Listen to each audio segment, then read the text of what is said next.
이미 전 세계적으로 코로나19 예방접종을 한 사람이 80억 회가 넘었습니다. 소아청소년에서 맞는 다른 백신이라고 하면 거의 10년이나 20년 동안 맞아야 될 숫자가 1년 동안 맞은 거거든요. 그러니까 그 1년 동안 이미 검증돼야 되는 이상 반응은 다 걸러진 상황이에요. 여러분 안녕하세요. 2021년도 어느새 막바지에 다다랐습니다. 각자의 자리에서 모두 애쓴 여러분들에게 오늘은 감사 인사를 전하면서 시작을 해보려고 해요. 올 한 해도 정말 고생 많으셨습니다.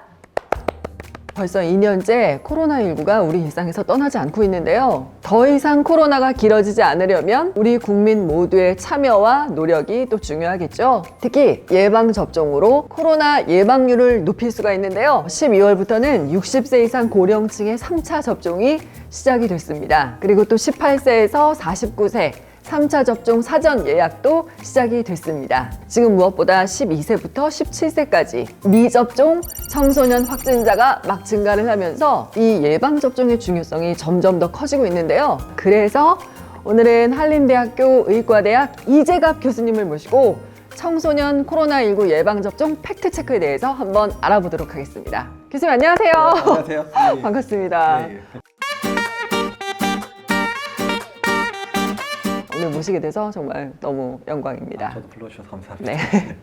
우선 가장 궁금한 건 청소년들이 지금 왜 예방접종을 굳이 받아야 되는지 네. 이제 그런 질문들을 하시는 분들이 많거든요. 델타 변이 이전에는 청소년에서의 중증 환자도 별로 없고 입원 환자도 많지 않다 보니까 그래도 맞기는 맞는 게 좋은데 그래도 꼭 맞아야 되나 이런 이제 얘기가 사실 나왔었는데요. 델타 변이가 전파력이 이제 강해지다 보니까 소아청소년 사이에서의 감염자 숫자가 아주 많이 늘었거든요. 우리나라 데이터만 하더라도 11월 이후에는 소아청소년에서의 감염자가 성인보다 더 많은 양상을 이제 보이고 있는 상황이고요. 두 번째는 이제 델타 변이가 중증도가 좀 올라가는 변이였기 때문에 일단 소아청소년에서도 중증 환자가 나타나기 시작을 했어요. 그래서 우리나라도 소아청소년에서 중증 환자 11명 정도 됐고요. 또한 뭐 9세 미만의 아이들 대부분 사망하긴 했지만 3명의 아이들이 사망을 했는데 이제 기저질환이 있는 아이들이 이제 사망을 한 거는 맞는데 그러니까 예전에는 소아청소년 사이에서 감염이 많지 않다 보니까 이런 기저질환이 있는 아이들이 좀 보호가 됐는데 근데 이제 아이들 사이에 많이 걸리니까 그러니까 이런 아이들도 이제 걸리게 되고 또 사망하게 되는 이런 안타까운 일도 실제로 발생을 하고 있고요. 그러니까 여러 가지 이유들을 통해서 일단은 지금 현재로서는 소아청소년의 접종이 더욱 중요해졌다. 이제 이런 상황이 됐다라고 말씀드리는 게 맞을 것 같습니다. 혹시라도 아이들이 코로나19에 감염이 된다. 그러면 어떤 위험이 있나요? 아이들이 감염됐을 때 후유증으로 다기관 염증 증후군이라는 병이 발병할 수가 있습니다. 그러니까 이건 어떤 거냐면 이제 코로나 바이러스가 아이들 몸에 감염이 돼서 면역을 교란시키면서 여러 장기의 염증을 일으키는 건데 가장 대표적인 게 뭐 심장이라든지 뭐 콩팥이라든지 뭐 간 이런 데 염증을 일으켜서 아주 중증으로 진행하기도 하고 또한 그런 것 때문에 이제 상당 기간 치료를 오랫동안 받아야 되는 그런 일들이 실제로 발생하고 있어서 코로나19의 후유증이나 이런 부분 때문에도 최근에는 예방접종을 강조하는 그런 얘기들이 나오고 있습니다. 실제로 교수님 백신을 맞게 되면 코로나가 100% 예방이 되는 건가요? 코로나19 백신을 맞게 되면, 그러니까 지금 우리나라에서 지금 데이터가 제일 많이 나온 청소년의 데이터는 고3들이 접종을 많이 했잖아요. 그러니까 고3들이 지금 94에서 95% 이상이 접종을 완료한 상황인데, 보면 그 사이에서 예방 효과를 봤더니, 그러니까 좀 단기적인 한 3개월 이내의 결과를 보게 되면 거의 94에서 96% 이상 감염을 예방했다. 이렇게 나타나고 있고요. 일단 연령별로 좀 차이가 나는데 지금 이제 16에서 17세에 대한 예방접종이 한 60% 정도 됐고요. 그다음에 12에서 15세에 대한 예방접종이 한 30% 정도 된 상황인데 이미 이제 곡선이 달라져서 18세 고3들은 제일 많이 맞았으니까 감염자 수가 거의 이제 바닥 수준 정도. 그다음에 이제 16에서 17세도 이제 감소하기 시작해서 고3보다는 조금 덜 예방접종이 높지 않으니까 좀 걸리지만 조금 이제 많이 감소됐고 10에서 15세가 예방접종률이 낮다 보니까 지금 이제 아직까지 16, 17세보다 한 2배 이상 감염자가 발생을 하고 있고요. 그다음에 아예 예방접종 안 하고 있는 연령대, 그러니까 지금으로 얘기하면 이제 12세 미만 아이들 같은 경우에 지금 소아청소년에서의 인구 10만 명당 발병이 가장 높은 양상들을 보이고 있어서 이미 예방접종을 시작한 연령에서는 이제 감염자 수가 감소되고 있는 게 이미 눈에 띄게 보이고 있는 상황입니다. 그래서 일단 예방접종 효과는 충분히 나타나고 특히 고령층이나 어르신들에 비해서 아이들은 면역 체계, 일단 이런 예방접종의 반응이 강하게 나타나고 효과가 아주 명확하게 나타나기 때문에 예방 효과는 훨씬 더 잘 나타난다라고 보시면 될 것 같습니다. 외국 같은 경우는 지금 5세부터 11세 아이들도 예방접종 시작했다고 알고 있거든요. 우리나라도 예방접종을 지금 준비 중인지 그게 궁금합니다. 예, 일단 이제 5에서 11세에 대해서 화이자에서 만든 예방접종이 이미 연구를 다 마쳤습니다. 그러니까 예방 효과가 한 3개월 이내까지 거의 100% 예방된다라는 결과가 나왔고, 안전성에 대해서도 이제 12세 이상의 뭐 청소년이나 어른들에 비해서 이상 반응이 더 많지는 않다라는 것들이 이제 확인이 돼가지고요. 현재 미국하고 캐나다가 이미 접종을 시작을 했고, 유럽의 일부 국가가 이제 5에서 11세 예방 접종을 시작한 상황입니다. 그래서 우리나라도 좀 5에서 11세 예방 접종에 대해서 이제 검토 작업을 이제 시작을 한 상황이고요. 그래서 아마 12월에서 1월 사이에 아마 접종 여부에 대한 그러니까 허가 사항을 통과시킬 것 같고, 그리고 아마 내년 초에 실제 접종 여부를 최종 결정해서 시작하게 되지 않을까. 그래서 아마 내년 초에는 5에서 11세 아이들도 예방접종이 가능할 것으로 보고 있습니다. 덧붙여 말하면 지금 12에서 17세에 대한 예방접종이 충분히 이루어지는 상황들이 돼야 그러니까 5에서 11세의 아이들에 대한 예방접종도 무리 없이 진행될 거로 보거든요. 왜냐하면 이제 나이가 어릴수록 예방접종하면 더 위험한 게 아니냐라는 학부모들의 좀 우려들이 있어서 그러니까 이미 5에서 11세에 대한 그 임상시험에서의 안전성 데이터들은 상당히 괜찮고, 일단 신근염이나 이런 빈도들이 그 나이가 어릴수록 조금씩 다시 줄기 시작하더라고요. 그러니까 16세에서 보통 24세 연령이 제일 신근염의 빈도가 높은데 오히려 15세 미만에서부터는 오히려 신근염의 빈도는 떨어지는 것으로 좀 나오고 있어서, 그래서 5에서 11세에 대한 예방접종도 그렇게 걱정 안 하셔야 되지 않을까 이렇게 생각은 하고 있는데, 어쨌든 이제 여러 데이터들이 미국이나 캐나다 접종이 좀 빠르게 이루어지고 있어서 여러 데이터들이 쌓이고 있기 때문에 그런 데이터들을 우리가 한 번 더 점검하고 5에서 11세에 대한 그 예방접종 방침을 결정할 거기 때문에 이제 접종을 결정할 때쯤 되면 그래도 충분한 데이터가 이제 학부모들한테 공개가 되지 않을까 생각을 하고 있습니다. 만약에 아이가 예방접종을 맞았는데 만약 우리 아이한테 이상 반응이 생긴다.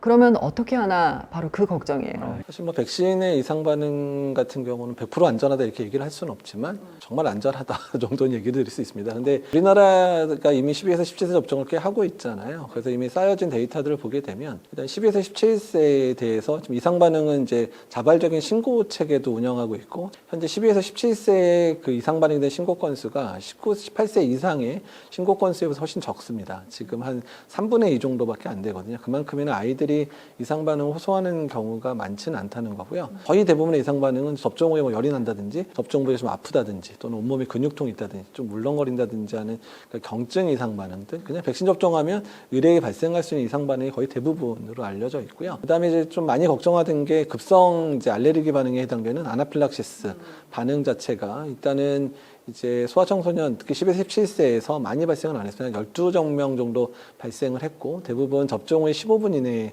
발생을 한 상황이라 접종한 의료기관에서 바로 응급조치를 실제로 받아서 큰 문제 없이 다 회복이 됐다고 지금 알려져 있는 상황이고요. 그다음에 이제 신근염에 관련된 부분들이 이제 가장 이제 언론 보도가 많았기 때문에 걱정을 많이 하시는데, 신근염 같은 경우는 주로 이제 남자아이들에서 많이 발생을 하고요. 그러니까 여자아이들은 남자아이들 10분의 1 정도밖에 발생을 안 합니다. 가장 많은 연령대는 이제 피크는 16에서 17세가 가장 많이 발생을 하고요. 그다음에 18세가 우리나라가 고3들의 예방접종을 많이 했는데, 고3 같은 경우에 23명 정도의 신근염 환자가 발생을 했는데, 대부분 이제 금방 회복이 돼서 현재 지금 치료받고 있는 친구들은 대부분 후유증 없이 다 이제 회복됐다라고 알려져 있는 상황이고요.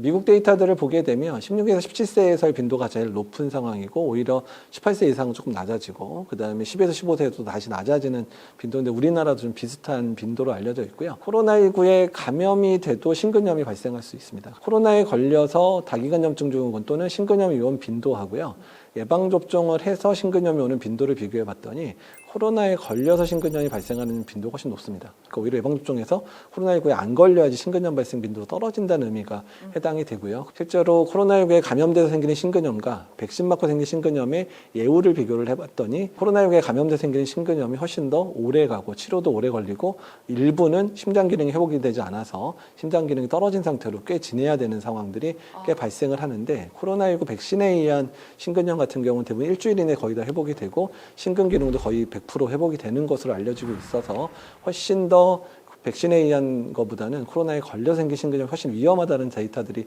지금 계속 나오고 있거든요. 그래서 일단은 신근염에 대한 걱정도 있을지 몰라도 오히려 코로나19에 감염돼서 생긴 여러 후유증이나 합병증이 더 문제가 되는 부분들이 훨씬 크기 때문에 그래서 일단 소아청소년 예방접종 일단은 안전성 또는 이상 반응에 의한 것 때문에 주저하실 필요는 없을 것 같다라고 얘기를 드리고요. 또한 혹시라도 이상 반응이 발생했을 경우에는 정부 차원에서 이제 최근에 이제 그런 지원책이라든지 이런 부분들이 계속 발표가 되고 있기 때문에 정부에서 일단 그런 부분에서 보상이라든지 또한 그런 부분에 대한 안내들을 충분히 하고 있다는 부분들을 기억을 해주시면 좋을 것 같습니다. 교수님 얘기 듣고 보니까 조금 안심이 되는 것 같아요. 교수님 그렇다면 마지막으로 그 접종을 지금 두려워하는 우리 많은 학부모님들과 청소년들에게 한마디 해주신다면요? 예. 사실 뭐 이런 자리는 워낙에 소아청소년과 교수님들이 나와서 얘기하시는 게 이제 일반적인데 제가 나왔던 이유는 제 아이들이 다 이제 딱 지금 접종한 연령대예요. 게다가 아들만 셋이거든요.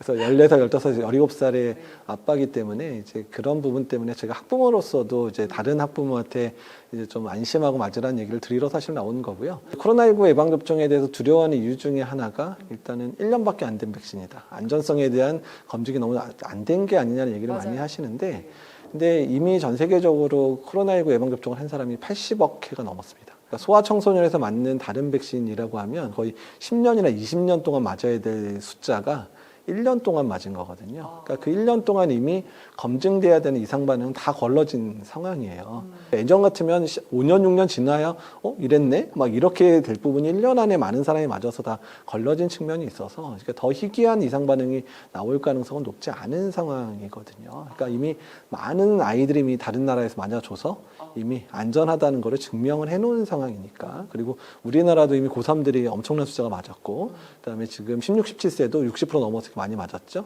12, 15세도 이제 접종률이 계속 올라가고 있는 상황이어서 일단은 이제 뭐 다른 학부모들 예방접종한 사례를 들으시면서 한 번 더 안심하셔도 될 것 같고요. 어쨌든 국가에서도 그렇고 전문가들이 예방접종에 대해서 적극 권장을 하는 이유는 그만큼 안전하기 때문이다. 그리고 그러니까 저도 우리 아이들 맞췄으니까 그래서 안심하고 접종에 동참했으면 좋겠고요. 네, 여러분 오늘 이재갑 교수님과 함께 청소년 코로나19 예방접종 팩트체크를 함께 해봤습니다. 정말 좋은 건 궁금한 걸 제가 바로바로 물어볼 수 있어서 그 즉시 물어볼 수 있어서 정말 너무나 그런 속 시원한 그런 시간이었고요. 우리 아이들을 위해서라도 더 이상 가짜 뉴스에 속지 않고 정말 정확한 정보만을 잘 선별해서 여러분께서 주위에도 전달하고 내가 아는 그런 시간이 되었으면 좋겠습니다. 여러분 오늘 함께 해주셔서 정말 감사합니다. 교수님도 감사합니다. 감사합니다. 네.